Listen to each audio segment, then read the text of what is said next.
Hello dear students, welcome to Gateway classes. Operating system पढ़ रहे हैं हम लोग और ऑपरेटिंग सिस्टम में we are in unit number 3। Unit number 3 में हम शेड्यूलिंग एल्गोरिथम के बारे में बात कर रहे हैं। चलिए आगे बढ़ते हैं और आज हम बात करेंगे, हमारा जो टारगेट है आज का that is round robin scheduling algorithm. तो आर शेड्यूलिंग शेड्यूलिंग एल्गोरिथम के बारे में बात करेंगे, राउंड रॉबिन। तो राउंड रॉबिन में हम क्या करते हैं, देखिए राउंड रॉबिन में क्या होगा, ये किस टाइप की एल्गोरिथम है, this is pre-emptive scheduling algorithm. Pre-emptive का मतलब है कि हम एक पर्टिकुलर टाइम के बाद हम फेयर शेयर इंप्लीमेंटेशन का यूज करके हम हर एक प्रोसेस के लिए कुछ टाइम डिसाइड कर देंगे कि आपको इतने यूनिट ऑफ टाइम के लिए ही सीपीयू मिलेगा। इतने यूनिट ऑफ टाइम में अगर आप अपना काम कर पाए तो ठीक है, अदरवाइज आप फिर से वापस आएंगे और एक क्यू के अंदर अपने आप को एंड में प्लेस करेंगे और फिर जो दूसरा प्रोसेस होगा जो क्यू के फ्रंट पे होगा उसे चांस मिलेगा उतने यूनिट ऑफ टाइम के लिए जो ऑलरेडी वी हैव डिसाइडेड। ठीक है, तो चलिए बात करते हैं राउंड रॉबिन शेड्यूलिंग की। सबसे पहली बात तो ये, round robin scheduling algorithm is a pre-emptive scheduling algorithm, non pre-emptive version of round scheduling algorithm. Round robin scheduling algorithm is not available, it is purely pre-emptive version. This is pre-emptive scheduling algorithm. Pre-emptive का मतलब है कि इसमें हम process के लिए एक particular time decide करेंगे कि इतनी देर के लिए आपको प्रोसेसर मिलेगा, प्रीएम्प्ट करेंगे, फिर दूसरे प्रोसेसर को तुरंत उस टाइम इंटरवल के बाद दूसरे प्रोसेस को चांस मिलेगा, सीपीयू मिलेगा। It is design to handle time sharing system. जो टाइम शेयरिंग सिस्टम है उसमें हम किसे यूज करते हैं, राउंड रॉबिन शेड्यूलिंग एल्गोरिथम को यूज करते हैं। ये बात मैंने पहले भी बताई थी आपको। Where multiple processes share the CPU time, CPU को का एक टाइम है जो हर एक को एग्जीक्यूशन के लिए जरूरत पड़ेगी। तो टाइम शेयरिंग सिस्टम में बहुत सारे प्रोसेसेस को थोड़ा थोड़ा टाइम, एक फिक्स टाइम इंटरवल मिलता है, उतने में अगर उसका काम हो जाता है तो वेल एंड गुड, वो टर्मिनेट स्टेट में पहुंच जाता है, अदरवाइज वो फिर से रेडी क्यू में आ जाता है कि फिर दूसरे या तीसरे या नंबर ऑफ प्रोसेसेस के बाद जब सबको एक बार चांस सबको मिल जाएगा सीपीयू का, तो फिर से उसे चांस मिलेगा। It is similar to FCFS, जिस ऑर्डर में आएंगे उसी ऑर्डर में चांस मिलेगा, but preemption is added to switch between processes. लेकिन एक प्रीएम्पशन है एक पर्टिकुलर टाइम इंटरवल के बाद। Round robin scheduling, each process is assigned a fixed time slice और टाइम क्वांटम। क्या बोलते हैं उसे, न्यूमेरिकल में गिवन होगा, या तो आपको गिवन होगा टाइम स्लाइस लिखा होगा 2 यूनिट, 3 यूनिट, 4 यूनिट, या फिर टाइम क्वांटम कुछ लिखा होगा 2 यूनिट, 3 यूनिट, 4 यूनिट या 1 unit of time. The CPU switches between processes in a circular order. इसमें हम डेटा स्ट्रक्चर यूज करेंगे, that data structure is circular queue. Circular queue में क्या करते हैं, that data structure is circular queue. Circular queue में क्या करते हैं, कुछ इस तरह का फिगर हमने डेटा स्ट्रक्चर के अंदर पढ़ा था। ये सर्कुलर क्यू है। Suppose there are 5 processes P1, P2, P3, P4, P5। ये क्या है, रेडी क्यू है। तो सबसे पहला चांस किसे मिलेगा, P1 को मिलेगा। सपोज वो 3 यूनिट ऑफ टाइम के लिए मिलता है, तो 3 यूनिट ऑफ टाइम के बाद चांस किसे मिलेगा, P2 को मिलेगा, फिर P3 को मिलेगा, फिर P4 को मिलेगा, फिर P5 को मिलेगा, अगर ये ऑलरेडी रेडी क्यू में है तो जो रेडी क्यू में है, जब P5 का चांस आएगा फिर से किसका चांस आएगा, P1 का चांस आएगा, if it is available with the ready queue. ठीक है, तो इसके अंदर the CPU switches between processes in a circular order, executing each for a time period not exceeding the quantum. केवल उतनी देर के लिए सीपीयू मिलेगा जितने आपने टाइम स्लाइस या टाइम क्वांटम डिसाइड किया हुआ है। That is the ready queue is treated as a circular queue. जो रेडी क्यू है वो कैसे आप ट्रीट करोगे, as a circular queue read करोगे। क्या की फीचर्स हैं, टाइम क्वांटम मिलता है इसके अंदर, बिल्कुल सही बात है।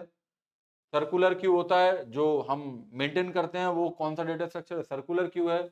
उसमें फ्रंट से आप क्या करते हो, बाहर जाते हो, और एंड से क्या करते हो, आप इंसर्ट करते हो। वापस दूसरा प्रोसेस कहाँ पे आता है, ये सर्कुलर क्यू आप जानते हो। इंसर्शन कहाँ से होता है, डिलीशन कहाँ से होता है। प्रीएम्पशन है, बिल्कुल सही बात है, क्योंकि कैसी एल्गोरिथम है, this is pre-emptive type of scheduling algorithm. Fairness है, बिल्कुल सही है, इसका नाम भी यही है। जो टाइम शेयरिंग सिस्टम होते हैं उनका नाम भी क्या है, फेयर शेयर ऑपरेटिंग सिस्टम। तो फेयर शेयर का मतलब है सबको इक्वल चांस मिलेगा, since each process is given equal priority and execution time. Round robin scheduling ensures fairness among processes. ये वर्ड हमने पहले भी सुना है।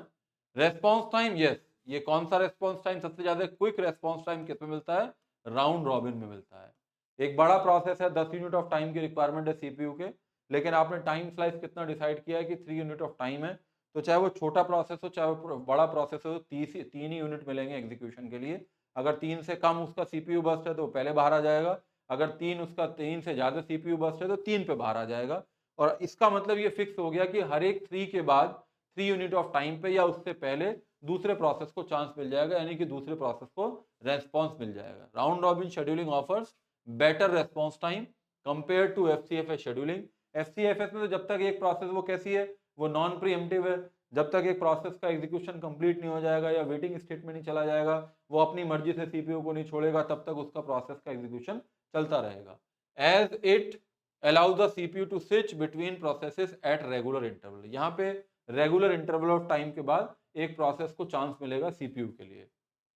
Round robin scheduling is widely used in time sharing system, interactive system and in scenarios where fairness and preemptive scheduling are important. जहाँ पे आपको इस तरह का एनवायरनमेंट इंप्लीमेंट करना हो, जहाँ पे टाइम शेयरिंग सिस्टम की बात हो रही है, जहाँ पे इंटरैक्टिव एनवायरनमेंट है, बैच नहीं है, इंटरैक्टिव एनवायरनमेंट है, and in scenario where fairness, आपको इक्वल अपॉर्चुनिटी देनी है सभी प्रोसेसेस को, और आपको प्रीएम्पशन इंप्लीमेंट करना है, उसमें राउंड रॉबिन को हम इंप्लीमेंट करते हैं। However it may suffer from high context switching. ये प्रॉब्लम आती है क्योंकि अब आपने फिक्स कर दिया है कि सपोज जो टाइम है, टाइम इंटरवल है, वो 2 यूनिट ऑफ टाइम है, तो हर एक 2 यूनिट ऑफ टाइम के बाद, या फिर अगर सीपीयू बस उससे कम है, उतने देर के बाद एक कंटेक्स्ट स्विच होगा। तो इसका मतलब नंबर ऑफ कंटेक्स्ट स्विच की अगर बात करें तो सबसे ज्यादा आपको किसमें मिलेंगे, राउंड रॉबिन शेड्यूलिंग एल्गोरिथम में मिलेंगे। तो it may suffer from high context switching overhead if the time quantum is too small. अगर आपने क्या कर दिया, 1 कर दिया, तो हर एक 1 यूनिट ऑफ टाइम के बाद होगा।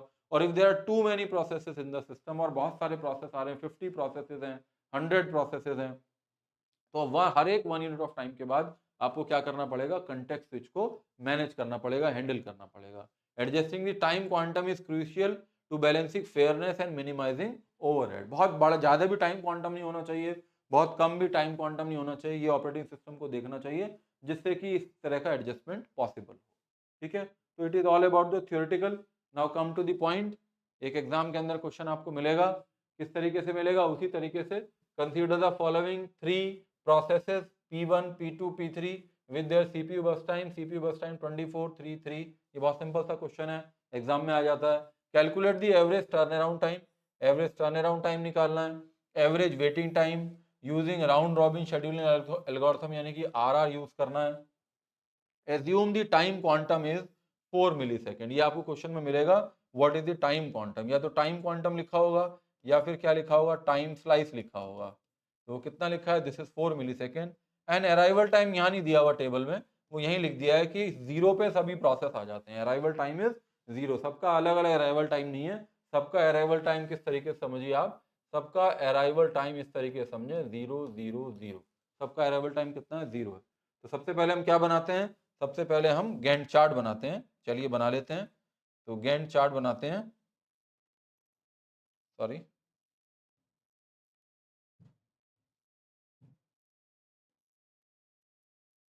ओके। अब इसमें हमें दो चीजें बनानी पड़ेंगी।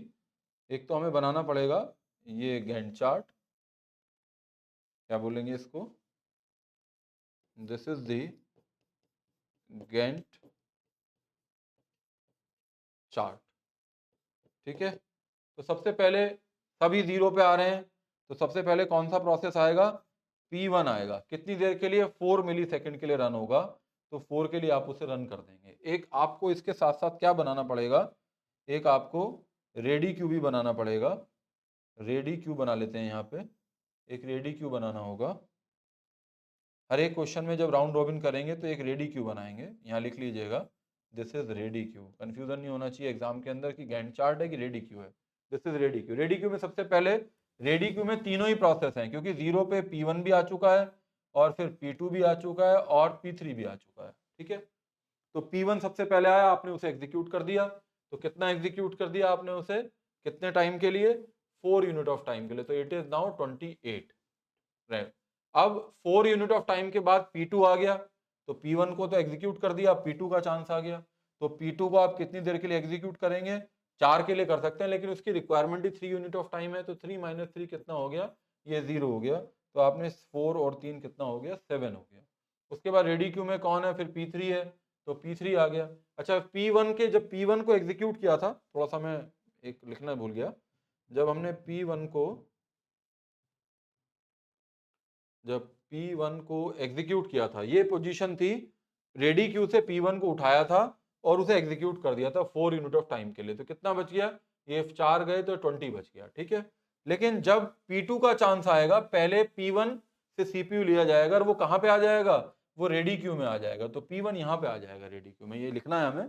तो P1 तो बाहर आ गया, चांस किसका आ गया, P2 का। तो 3 - 3 = 0। तो कौन आ गया, ये P2 आ गया। अगर ये बचता तो ये पूरा कंप्लीट हो गया, नहीं तो ये भी कहाँ जाता, ये भी रेडी क्यू में जाता। लेकिन ये पूरा कंप्लीट हो गया, फिर किसका चांस आएगा, फिर P3 का चांस आएगा। तो आपने P3 को एग्जीक्यूट करना शुरू किया फॉर 3 यूनिट ऑफ टाइम, तो इट विल बिकम 10।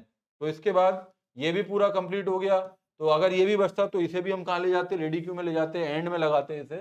फिर से किसका चांस आ गया, फिर P1 का आ गया। अब चूंकि इसके बाद तो कोई बचा नहीं है, तो इसे ही एग्जीक्यूट होना है। अब मैं या तो बार बार ऐसे लिखूं कि 4 4 4 4, otherwise I can write completely that 20 unit of time. अब किसका एग्जीक्यूशन होगा, प्रोसेस P1 का एग्जीक्यूशन होगा। तो this is your required Gantt chart. इसलिए सिंपल है क्योंकि सबका अराइवल टाइम कितना है, 0 है, तो that why it is small simple. तो P1 P2 P3 P1 ये सब एग्जीक्यूट हो चुके हैं। कितना है, 4 3 7 3 10, और ये हो गया 30। ये कितना आ रहा है, दिस इज 20 एग्जीक्यूट हुआ, तो इट विल बिकम 30। 10 + 20 = 30। चलिए आगे बढ़ते हैं। अब ये सब हमें कैलकुलेट करना है, average turn around time, average waiting time, ये कैलकुलेट करना है। कैसे कैलकुलेट करेंगे, प्रोसेस आईडी मिली हुई है P1 P2 P3, P1 P2 P3, और CPU बस टाइम कितना है 2433 2433। अराइवल टाइम तो गिवन ही नहीं है। कंप्लीशन टाइम कैसे निकालते हैं, कंप्लीशन टाइम कैसे निकालेंगे, P1 का जो कंप्लीशन टाइम है वो 30 है। P1 का जो कंप्लीशन टाइम है that is, P1 completion time is 30। उसके बाद P2 कंप्लीशन टाइम देखिए, गलती से रेडी क्यू मत देख लीजिएगा। P2 completion time is 7, P2 completion time is 7, P3 completion time is 10, P3 completion time is 10. Now how you will calculate turnaround time when arrival time is given or not? Yes, given. तो -0 ही करना है, तो ultimately it will be equal to this. Turnaround time is equals to always completion time minus arrival time. तो arrival time is already given, that is 0. तो we can write 30 - 0, or you can say 30, 7 - 0 or 7, 10 - 0 or 10. Now you calculate the average turnaround time. First we will calculate this 7, and this is 3 or 1 4. So 47 will be divided by number of processes. This is 3, 3 1s are 3, 1 7, 3 5s are 15, 2.0, or 3 6s are 18, then again 20, 3 6s are 18. So it will become 5.66. This is the answer I have written already, 5.66. Now calculate the waiting time. Waiting time is equals to turnaround time minus CPU burst time. So what is turnaround time? That is also same, 30, then 7, then 10, minus minus minus CPU burst time is also given 24 3 3, 24 3 3. So it will be equals to 6. It is 4. This is 7. Total is 7 4 11 और 6 17। तो 17 को divide करेंगे क्या निकालने के लिए, average waiting time 3 से, और 3 5 ज़ा 15, दिस इज 2.0, और 3 18, then 2 5.66, this is the answer 5.66। ठीक है, तो ये बहुत सीधा सा क्वेश्चन था, सिंपल क्वेश्चन था, बिकॉज इसका जो गैंट चार्ट है दैट वाज वेरी सिंपल। अब आगे बढ़ते हैं, थोड़ी सी कॉम्प्लेक्सिटी बढ़ेगी अब एग्जाम्पल क्वेश्चन के अंदर। Consider the following, next example 2, consider the following 5 processes from P1 to P5, P1, P2, P3, P4, P5 with their CPU bus time is given and arrival time 05168. अब देखिए, calculate the average turnaround time, average turn around time निकालना है, average waiting time निकालना है, average response time निकालना है using round robin scheduling algorithm, और time quantum कितना गिवन है, दैट इज 3 मिलीसेकेंड। ठीक है, तो सबसे पहले हम क्या बनाएंगे, सबसे पहले बनाते हैं Gantt chart. This is the, इसलिए लिख रहा हूं मैं क्योंकि दो चीजें बनानी है। अब तक जितने में न्यूमेरिकल हमने सॉल्व किए उसमें केवल गैंट चार्ट बनाते थे, लेकिन इसमें हमें क्या करना है, एक रेडी क्यू भी बनानी है, उसका इंपॉर्टेंट रोल है। देखिए अब आपको बात समझ में आएगी कि रेडी क्यू का क्या रोल है। तो this is, you can say, यहाँ लिख लीजिए रेडी क्यू। एग्जाम में तो आपको इसके नीचे बना लीजिएगा, यहाँ जगह नहीं है तो इसके नीचे बना लीजिएगा, ठीक है। तो सबसे पहले टाइम 0 पे कौन सा प्रोसेस है, P1 है, तो रेडी क्यू में सबसे पहले P1 है और कोई प्रोसेस नहीं है, दूसरा 1 पे आएगा। तो P1 है और 3 मिली सेकेंड के लिए चल सकता है, लेकिन 1 पे दूसरा प्रोसेस आ रहा है और ये कैसी एल्गोरिथम है, प्रीएम्प्टिव है। लेकिन रेडी क्यू में तो 0 पे एक ही है, 0 पे एक ही प्रोसेस है, वो कितना चल सकता है, प्रीएम्पशन है, लेकिन प्रीएम्पशन में उतनी देर चलेगा जितना उसका टाइम गिवन है। बाकी में ऐसा नहीं था 1 1 1 कर रहे थे, यहाँ पे 3 मिली सेकेंड आप इसे रन करेंगे तो 8 - 3 कितना हो जाएगा, 5 हो जाएगा। और P1 को उठाएंगे और आप P1 को 0 से एग्जीक्यूट कर देंगे, कितने यूनिट ऑफ टाइम के लिए, 3 यूनिट ऑफ टाइम के लिए एग्जीक्यूट कर देंगे, ठीक है। अब 3 यूनिट ऑफ टाइम पे 0 1 केवल एक प्रोसेस और आया, वो कौन सा है, P3 है। एक प्रोसेस और आया, वो कौन सा है, P3 है। पहले P1 आया, फिर ये रेडी क्यू में P3 भी आ गया। अब इन दोनों में अब ये P3 आ चुका है, अब चांस किसका आएगा, P1 तो एग्जीक्यूट हो चुका है, तो P1 बाहर आएगा, P1 से CPU ले लिया जाएगा, P1 कहां आएगा, रेडी क्यू में पीछे आके लग जाएगा। देखिए जनरली क्वेश्चन सॉल्व कैसे करते हैं एग्जाम में स्टूडेंट, पहले P1 को 3 चला देते हैं, फिर P3 को 3 चला देंगे, फिर P2 को 3, फिर इसके बाद जो है उसे 3 चला देंगे। नहीं, ऐसे नहीं है। अब देखिए कितना डिफरेंस है। सबसे पहले आपने P1 को एग्जीक्यूट किया, तो P1 को 3 यूनिट ऑफ टाइम के लिए एग्जीक्यूट किया तो माइनस करके 5 आ गया। अब जब ये P1 के बाद जैसे ये 3 पे पहुंचे आप, तो 3 पे 0 पे था और 1 पे है, 1 के बाद तो अभी कोई नहीं आया, वो सीधा 5 पे आ रहा है। तो 1 पे अगर ये आ चुके हैं 1 तक, कौन कौन आ गया, P3 और आ गया। तो अब P3 को चांस मिलेगा, P1 बाहर आएगा, P1 को मैंने रेडी क्यू में लगा दिया और P3 को चांस मिलेगा कितने के लिए, 3 यूनिट ऑफ टाइम के लिए, कितना हो गया, 4 हो गया। तो मैं यहाँ चला देता हूँ कितना, P3 को CPU दे देते हैं कितने के लिए, 3 यूनिट ऑफ टाइम के लिए, तो 3 और 3 कितना हो गया, 6 हो गया, ठीक है। P3 भी 3 यूनिट ऑफ टाइम चल सकता था, चल गया। अब हम कहां पहुंच गए, 6 पे पहुंच गए, तो 6 पे ये दो प्रोसेस और आ गए, पहले 0 1 था, ये P2 भी आ गया, सबसे पहले P2 आया, देखिए सबसे पहले P2 आया 5 पे और फिर 6 पे आया P4, है ना, ये रेडी क्यू में आ चुके हैं। जब ये रन हो रहा है तो ये रेडी क्यू में आ चुके हैं। अब P3 को तो आपको प्रीएम्प्ट करना है 6 पे, P3 ऑलरेडी आप एग्जीक्यूट कर चुके हैं, P3 को प्रीएम्प्ट करना, प्रीएम्प्ट करके कहां आएगा, वो रेडी क्यू में लास्ट में आएगा और किसका चांस आएगा, P1 का चांस आएगा। तो मैं P1 को फिर एग्जीक्यूट करूंगा, how many times, for 3 unit of time, 3 unit of time, तो ये कितना हो गया, 9 हो गया। देखिए ये आप ऐसा सोच रहे हैं कि P1 P3 के बाद फिर P1 फिर कैसे आया, क्योंकि वो ऑलरेडी रेडी क्यू में है। तो अब P1 अभी कंप्लीट नहीं हुआ है, P1 अभी भी कितना बचा है, 2 बचा है, तो ये फिर से रेडी क्यू में आएगा, P1 फिर से रेडी क्यू में आएगा, चांस किसका आ जाएगा, P2 का आ जाएगा। और देखिए 9 पे एक प्रोसेस और भी आ चुका है, गलती कर दी हमने एक। अभी हमें क्या करना है, पहले प्रोसेस आया, कौन सा प्रोसेस आया, पहले प्रोसेस आया, जब हम 9 पे आ गए तो 9 पे एक प्रोसेस और आ चुका है, ये P1 आ चुका, P3 P2 पहले आ चुका, P4 भी आ चुका, ये 8 पे एक और आ गया, ये एग्जीक्यूट कर रहा था 6 से 3 में P1 का एग्जीक्यूशन चल रहा था, लेकिन इन बिटवीन कौन आ गया 8 पे, ये P5 आ गया, तो ये भी रेडी क्यू में आ गया, ये भी रेडी क्यू में आ चुका है, ठीक है। अब अगर ये रेडी, अब आप देखिए ये 9 पे तो ये टर्मिनेट हो गया, P1 बाहर आ गया, P1 बाहर आ गया, पहले जो आ चुका है वो रेडी क्यू में आएगा, फिर जिसे आप इंटरप्ट प्रीएम्प्ट कर रहे हैं वो रेडी क्यू में आएगा, ठीक है। तो सबसे पहले आप किसे एग्जीक्यूट करेंगे, P1 हो चुका, अब किसका चांस आ गया, P2 का चांस आ गया, P2 को 2 है तो 2 के लिए एग्जीक्यूट कर दीजिए, तो 9 और 2 कितना हो गया, 11 हो गया, ठीक है। P2 देखो अब ये कंप्लीट हो चुका है, तो P2 अब जब यहां से प्रीएम्प्ट होगा तो रेडी क्यू में नहीं आएगा, वो तो टर्मिनेट हो गया, बाहर निकल गया, ध्यान रखना इस बात को। अब किसका चांस आएगा, P4 का चांस आएगा, P4 को कितना मिलेगा, P4 3 यूनिट ऑफ टाइम के लिए, तो कितना हो गया, 14 हो गया, तो ये भी देखो पूरा हो गया, ये भी बाहर चला गया, अब रेडी क्यू में नहीं आएगा, ये भी बाहर चला गया, टर्मिनेट हो गया ये भी। अब किसका चांस आएगा, P3 का चांस आएगा, तो P3 कहां पे है, P3 3 यूनिट ऑफ टाइम है, तो 3 चलेगा तो एक बचेगा, तो पहले P3 रन होगा और ये कितना हो जाएगा, 17, ठीक है। अब चूंकि ये एक बचा है तो सबसे पहले ये बाहर जाएगा, ये रेडी क्यू में जाएगा P3, और कौन एग्जीक्यूट होगा, P5 एग्जीक्यूट होगा, P5 कितना है, 5 यूनिट ऑफ टाइम, तो 17 और 3 20 हो गया, कितना चला सकते हैं, चला 3 ही सकते हैं, तो 2 बचा, अभी बचा है ये, तो पहले ये P5 रेडी क्यू में जाएगा और साफ लिख देता हूं, P5 P3 के बाद रेडी क्यू में आएगा, तब P1 एग्जीक्यूट होगा। कितने के लिए? 2 के लिए। तो 2 - 2 कितना हो गया? 0। तो फिर P1 एग्जीक्यूट हो गया, तो ये कितना हो गया? 22। तो ये पूरा हो गया, तो ये अब इसमें नहीं जाएगा। अब किसका चांस आएगा? P3 का चांस आएगा। P3 कितना है? 1 यूनिट ऑफ टाइम, 1 - 1 0। तो P3 आ गया कितने के लिए? 1 यूनिट ऑफ टाइम के लिए। ठीक है, अब P3 भी कंप्लीट हो गया, तो ये भी टर्मिनेट हो जाएगा, रेडी क्यू में नहीं आएगा। अब किसका चांस आएगा? P5 का चांस आएगा। तो P5 कितने के लिए? 2 - 2 = 0। तो 2 यूनिट ऑफ टाइम के लिए P5, तो इट विल बिकम 25। देखिए 25 है ये, 8 2 10 और 7 17 और 3 20 और 5 25। हाँ ये 25 है। ठीक है, तो ये गैंट चार्ट बना।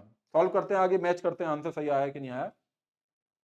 तो सबसे पहले प्रोसेस है P1 से P5, P1 से P5, arrival time 05168, 05168। CPU burst time कितना है? 82735, 82735। कंप्लीशन टाइम देखिए, P1 का कंप्लीशन टाइम कहाँ है? 22 है। P1 का कंप्लीशन टाइम कितना है? That is P1 completion time is 22। P2 completion time is 11. P3 completion time is P3 is 23. P3 is 23. P4 completion time is 14. P4 completion time is 14. P5 completion time is 25. ठीक है, अब निकाल लीजिए turn around time. तो completion time minus arrival time, तो 22 11 23 14 25 minus minus minus minus minus arrival time कितना है? 05168, 05168 कितना हो गया? दिस इज 22, दिस इज कितना हो गया? 6 5 11, ये कितना हो गया? 22, दिस इज 8 6 14, दिस इज 5 और 3 और निकाल दीजिए 17। तो टर्न टाइम टोटल कर लेता हूँ, 6 और 2 8 2 10 और 18, 18 19 20 और 25, 2 2 4 2 6 और 1 7, 75। 75 को डिवाइड करेंगे किससे? नंबर ऑफ प्रोसेसेस से, दैट इज 5। तो कितना आंसर आ गया? 15 आ गया। 15 पंजे 75। तो ये आंसर बिल्कुल सही है। इसका मतलब गैंट चार्ट सही बना हुआ है। वेटिंग टाइम निकालिए। वेटिंग टाइम निकालने का क्या तरीका है? Turn around time minus CPU burst time. Turn around time कितना है ये लिख लेता हूं मैं यहाँ पे, 22, उसके बाद ये 6 है, this is 22 8 and 17 minus minus minus minus minus CPU burst time is 82735, 82735 equal equal equal equal equal to, तो ये कितना हो गया? 16 4 20 और यानी कि 14 और 8 24 22, 8 4 12, 6 में से दोगे 4 और ये कितना आ गया? 7, यानी कि 15, 15 5 20 और 2 22, 5 8 और 5 3 8 और ये कितना हो गया? 5, तो 5 यानी कि 12 कितना हो गया? 4 4 8 और 10 18 19 20 2 3 4 5 50, तो कितना आ गया? 10 आ गया। बिल्कुल ठीक है, 5 से 50 को डिवाइड करेंगे तो कितना आएगा? 10 आ जाएगा, सॉरी 5 दम 50 हो जाएगा। ठीक है, ये भी सही आ गया। रेस्पॉन्स टाइम कैसे निकालते हैं? First time CPU allocation check कर लेता हूँ। सबसे पहले P1 को मिला 0 पे, P1 को मिला 0 पे। P2 को कब मिला? P2 को मिला 9 पे। रेस्पॉन्स कब मिला? P2 को 9 पे मिला। P3 को कब रेस्पॉन्स मिला? 3 पे मिला, 3 पे मिल गया। और P4 को कब मिला? P4 को 11 पे मिला रेस्पॉन्स, 11 आ गया। और P5 को कब मिला रेस्पॉन्स? P5 को मिला 17 पे, this is 17 minus arrival time. Arrival time is 05168, 05168 कितना हो गया? 0 - 0, दिस इज 4, दिस इज 2 और ये हो गया 6 5 11 और 8 माइनस हो तो 9, तो कितना हो गया? 4 2 6 5 11 और 9 कितना हो गया? 20 हो गया। 20 को डिवाइड करेंगे 5 से तो 5 चौक 20 आ गया। बिल्कुल ठीक है, ये आंसर आ गया।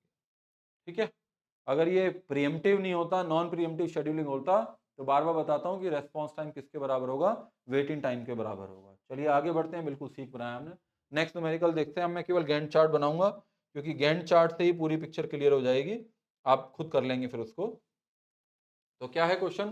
सबसे पहले ये तो है गैंट चार्ट और इसको मैं लिख लेता हूँ और एक यहाँ बना लेता हूँ रेडी क्यू। ठीक है, और यहाँ लिख देता हूँ this is the Gantt chart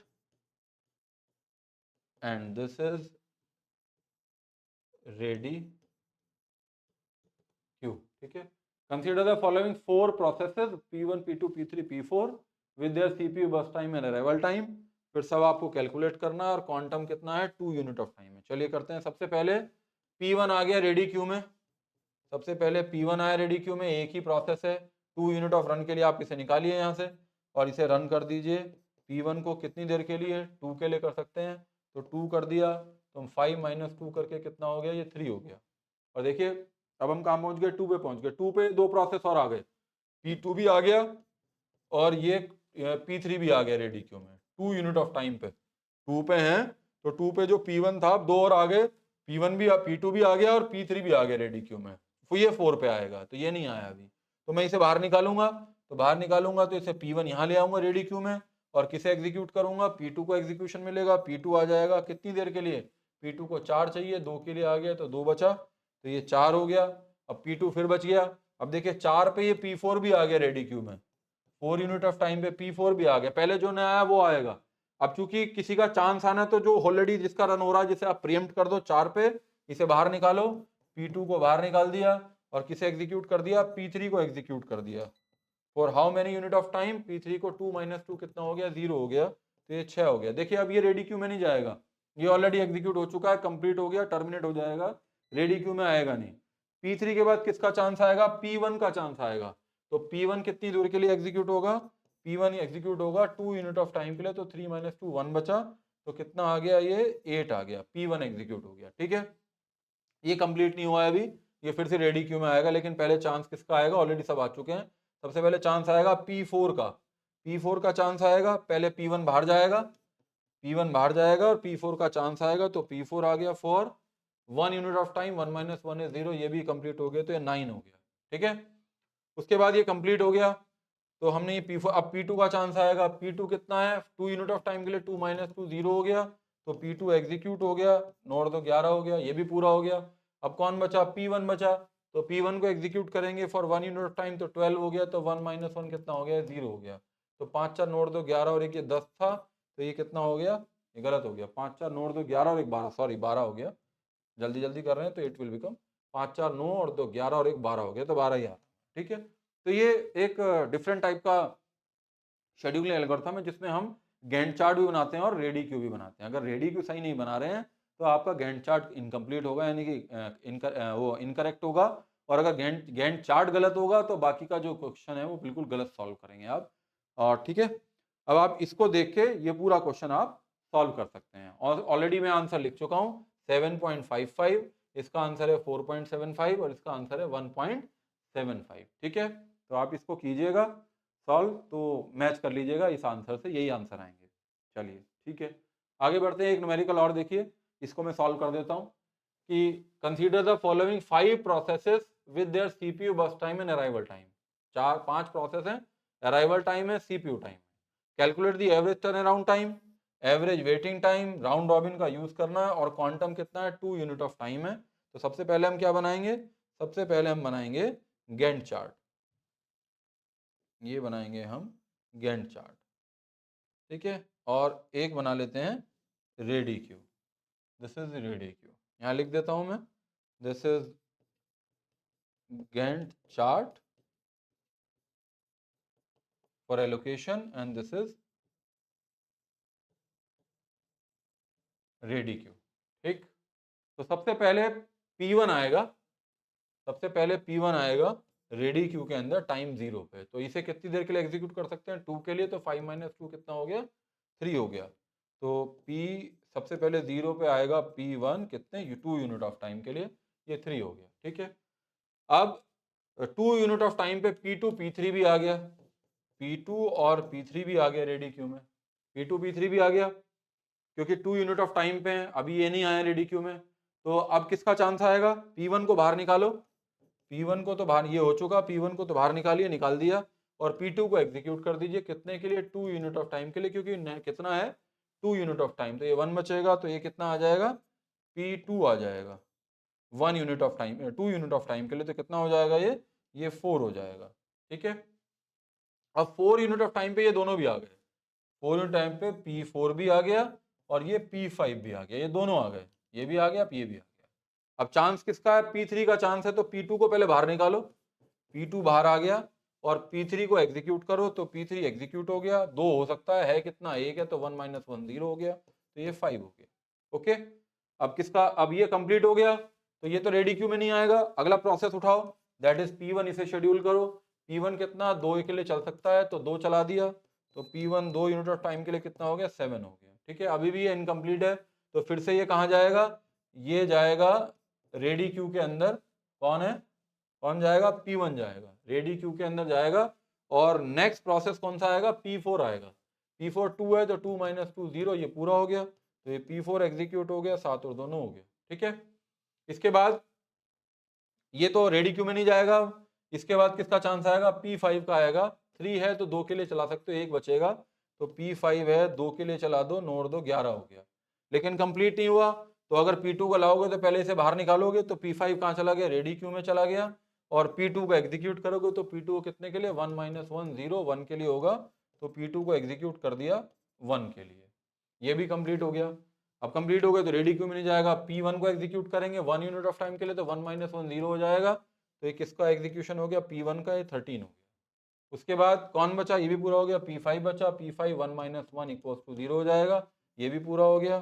तो कौन एग्जीक्यूट हो गया, P5 for 1 unit of time 14, कितना है, 14 है, 5 3 8 और 1 9 और 2 11 और 3 14, ये 14 है, देखिए बन गया। ठीक है, यही है बस सारा लॉजिक।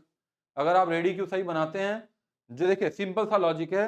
रेडी क्यू कैसे बनेगा, रेडी क्यू बनाने के लिए पहले जो प्रोसेस ऑलरेडी एग्जीक्यूट हो रहा है वो प्रीएम्प्ट होगा। वो प्रीएम्प्ट होगा तो ये देखना है कि अगर वो कंप्लीट हो गया तो टर्मिनेट होगा, कंप्लीट नहीं हुआ तो पहले वो रेडी क्यू में पीछे आके लगेगा। और नेक्स्ट प्रोसेस फ्रंट से आप किसे उठाओगे, फ्रंट से आप किसे उठाओगे, उस प्रोसेस को एग्जीक्यूट करोगे। This is the logic behind this preparing the ready Q. इसी तरीके से आपको ये सॉल्व करना है। ये मैंने आंसर गिवन है, ये एवरेज टर्नअराउंड टाइम इज 8.6 और एवरेज वेटिंग टाइम इज 5.8, तो आप इससे मैच कर लीजिएगा। तो in this way we have completed this round robin scheduling algorithm also. थोड़ा सा डिफरेंट था logic, but it is easy, practice कीजिए। सब कुछ गैंट चार्ट पे डिपेंड करता है, गैंट चार्ट आप सही बना लेते हैं तो आपका सही आंसर आएगा। और यहाँ पे दो चीजें हो जाती हैं राउंड रॉबिन में, Gantt chart as well as आपका request queue, ready queue sorry. तो किस तरह क्वेश्चन पूछा जा रहा है, देखिए, कंसीडर द फॉलोइंग प्रोसेस 2017-18 में it was asked for 7 marks. 7 number का क्वेश्चन पूछा गया है, 4 प्रोसेस हैं, अराइवल टाइम गिवन है, सीपीयू बस भी गिवन है और प्रायोरिटी भी गिवन है। इसका मतलब प्रायोरिटी भी पूछी गई होगी। तो एसआरटीएफ, एसआरटीएफ का मतलब क्या है, शॉर्टेस्ट रिमेनिंग टाइम फर्स्ट, या SRTN, shortest remaining time next. और ये कौन सी है, ये है pre-emptive, this is pre-emptive SJF को क्या बोलते हैं, ये बोलते हैं। और साथ के साथ राउंड रॉबिन में पूछा हुआ है और टाइम क्वांटम कितना दिया हुआ है, 3, यानी कि प्रायोरिटी के लिए इस लाइन की जरूरत पड़ेगी।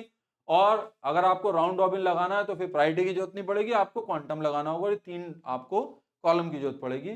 तो 7 मार्क्स का पूछा गया, दोनों बातें 7 मार्क्स के अंदर पूछी गई हैं। चलिए दूसरा क्वेश्चन देखिए, जो 18-19 में पूछा गया for 10 number for 10 marks. For the following data find the average turn around time पूछा है और एवरेज वेटिंग टाइम पूछा है। ऊपर क्या क्या पूछा था, ऊपर केवल एवरेज, हाँ दोनों बात पूछी है, एवरेज वेटिंग टाइम और टर्न अराउंड टाइम। तो पहले टर्न अराउंड टाइम निकाल लेते हैं, फिर आप वेटिंग टाइम निकाल लेते हैं। तो प्रीएम्प्टिव एसजेएफ, वही देखिए फिर से आ गया प्रीएम्प्टिव एसजेएफ, या फिर एसआरटीएन लिख दे या फिर एसआरटीएफ लिख दे, दोनों में से कोई भी बात लिख दे, या प्रीएम्प्टिव एसजेएफ लिख दे।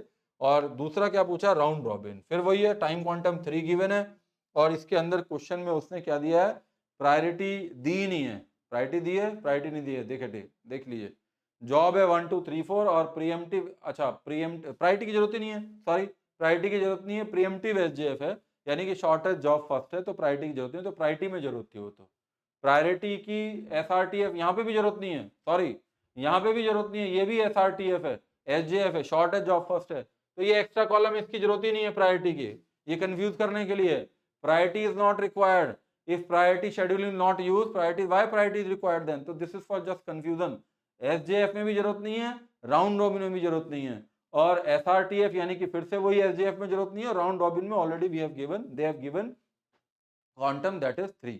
तो इस तरीके से आपके क्वेश्चन एग्जाम के अंदर पूछे जाएंगे। ठीक है, अब हम नेक्स्ट लेक्चर में बात करेंगे हमारी लास्ट शेड्यूलिंग की। वैसे तो 2 हैं ये, लेकिन ये थोड़ा सा डिफरेंस है दोनों के अंदर। एक तो है मल्टी लेवल क्यू, इसे शॉर्ट में बोलते हैं MLQ, और दूसरा है multi level feedback queue, MLFQ। ठीक है, तो ये लास्ट है, इस पे कोई न्यूमेरिकल नहीं है, थियोरेटिकल कॉन्सेप्ट है, कैसे इंप्लीमेंटेशन होता है इसके बारे में बात करेंगे। तो नेक्स्ट लेक्चर में मिलते हैं और बात करेंगे multi level queue scheduling algorithm and multi level feedback queue scheduling algorithm. ठीक है, ऑल द वेरी बेस्ट।